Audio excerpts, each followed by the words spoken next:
Episode की शुरुआत में हमें देखने को मिलेगी एकिन पहुंच जाता है रियल वर्ल्ड दुनिया में। अब वहाँ चारों तरफ उसके फोटोज़ होते हैं, उसके वेबट्यून होते हैं, जिसे देखकर उसका दिमाग चकरा रहा होता है। उसे समझ नहीं आ रहा होता है आखिर यहाँ चल क्या रहा है और मैं कहाँ हूँ। उसे रिसेंटली कुछ आइडिया नहीं होता है कि वो गेम की दुनिया में है या फिर रियलिटी के दुनिया में। तभी वो एक कैफ़े में जाके देखता है और वहाँ बता रही होती है ऑनलाइन में कि एमिली जो 27 साल की है वो एक इनकी स्कूल फ्रेंड है और अब उसकी सेक्रेटरी है। ये गेम बहुत ही मस्त है जो कि पार्ट 1 ख़त्म हो गया है, लेकिन सेकंड वर्जन इसका लॉन्च होने वाला है, लेकिन बीच में पता नहीं क्यों रुक गया है। ये सब देखकर उसे काफ़ी सदमा लगता है क्योंकि उसे अब रियलाइज़ हो जाता है कि वो सच में एक कार्टून कैरेक्टर के दुनिया में है, not like a person, a human. इधर सारे लोग उसे खोज रहे थे एकिन को, जो कि नहीं मिल रहा था। इधर उसकी दुनिया में, गेम वर्ल्ड की दुनिया में सब वापस अपने अपने जगह आ रहे होते हैं, जो कि न्यू वर्जन लॉन्च होता है। यहाँ पे उसका गार्ड भी आ जाता है, वो मिस करते हैं, यानी कि प्रेसिडेंट जो एकिन होता है कहता है कि एकिन बॉस कहाँ चले गए। इधर देखने को मिलेगा कि यहाँ पे जो हॉट सी एमिली भी आ जाती है और एमिली पूछती है एकिन कहाँ, तो बोलता है पता नहीं बॉस मिस है। वो फ़ोन करके सब जगह खबर ले रही होती है लेकिन उसे कोई भी इंफॉर्मेशन नहीं मिलती है। इधर देखने को मिलेगा यहाँ पे काफ़ी मिस्टर निशा के फादर के ऊपर कि आखिर एकिन का लोकेशन क्यों नहीं मिल रहा, एकिन कहाँ गया उस गेम में, वही तो मेन कैरेक्टर है। इधर दिखाया जाता है रियल वर्ल्ड की दुनिया जो कि काफ़ी खूबसूरत होती है एकिन के लिए, और एकिन अपने डैड को, खुद को, एमिली को और अपने बॉडीगार्ड को सब देख कर बहुत ज़्यादा शौक में रहता है कि उसे सच में यकीन हो ही नहीं रहा था। इधर देखने को मिलेगा एपॉन बोलता है अरे तुमने एंगेजमेंट कर ली। कहती है क्या यार बकवास कर रहे हो, छोड़ो इसी रिंग को, तो लगता तो नहीं है। तो कहती है तुम बोलोगे ज़्यादा, काम पे ध्यान दो ना।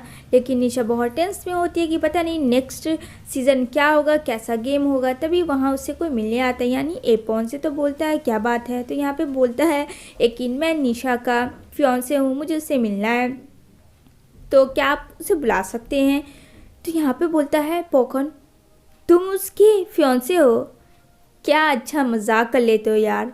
उतने में निशा उधर से आ रही होती है और उसे आहट लग जाती है एकिन को कि निशा उसके पीछे है। तभी वो उसे पलट कर देखता है और पोकन भी वहाँ खड़ा होता है और यहाँ पे उसे देखकर एक प्यारी सी स्माइल करता है। और निशा तो एकदम शॉक में चली जाती है ये सोचकर क्या वो वेबटून में है या रियल वर्ल्ड में है। वो उसका हाथ खींच के उसे फ्लोर पे लाता है और वो एकदम से उसे एक टकाटक देखी जा रही होती है।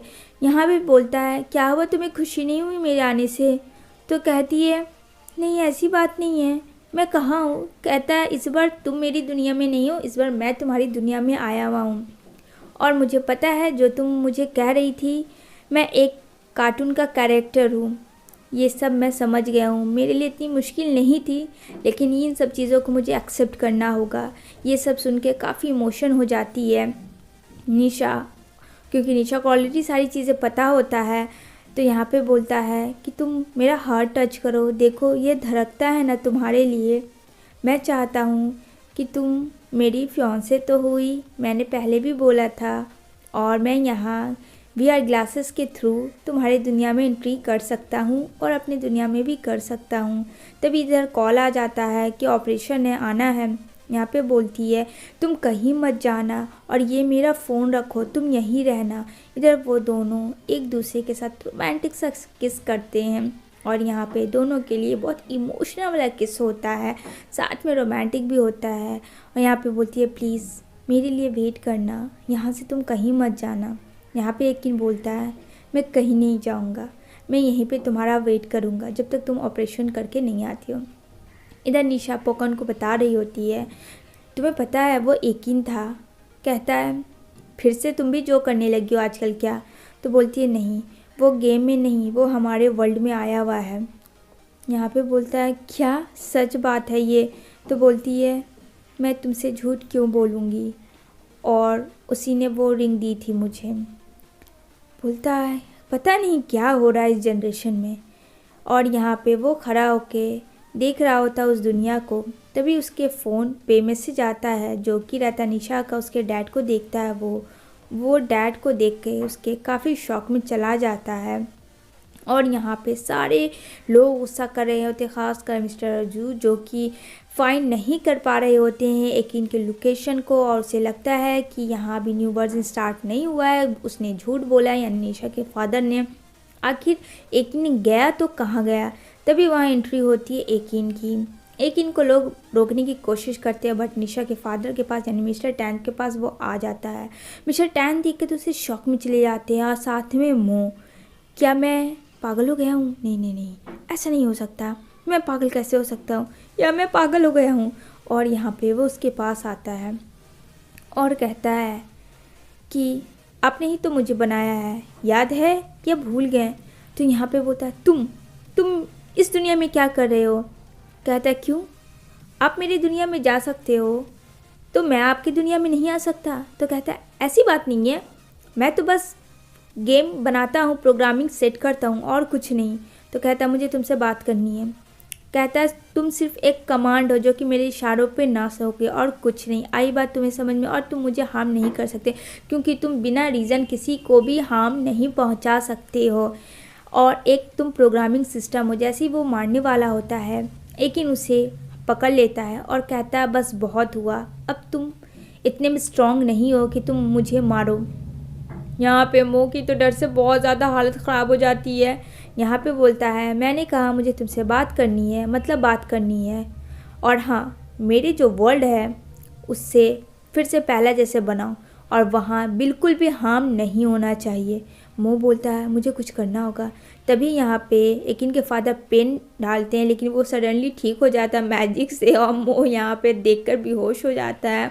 और यहाँ पे बहुत ज़्यादा रोशनी चमकती है क्योंकि वो बहुत पावरफुल हो चुका होता है जो सेकंड वर्जन स्टार्ट होता है।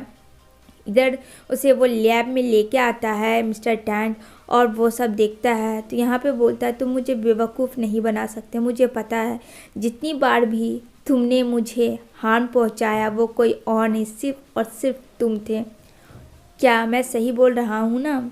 तुमने ही मुझे हार्म पहुँचाया मेरी दुनिया में आकर, सही कह रहा हूँ या नहीं? मुझे इसका आंसर तुमसे चाहिए, और मेरे आदमी को तुम भी नुकसान पहुँचा रहे हो। यहाँ पे बोलता है मिस्टर टैन मैं ऐसा कुछ नहीं कर रहा हूँ, तुम सिर्फ एक कैरेक्टर क्रिएट किए गए हो, जितने भी तुम्हारे साथी हो सब कैरेक्टर्स हैं। यहाँ पे कहता है मेरे डैड भी मरे हैं, उसका कौन कातिल है क्या तुम बताना चाहोगे, या फिर मैं कुछ ऐसा करूँ जिससे मजबूरन तुम मुझे बचाओ? और उस रात तुमने ही मुझे बचाया था जब मैं तुमसे भीख मांग रहा था कि प्लीज़ मेरी लाइफ को सेव करो, तो वहाँ निशा के फादर ही मारते हैं, लेकिन तुम्हारी बेटी ने हमेशा मेरी मदद की।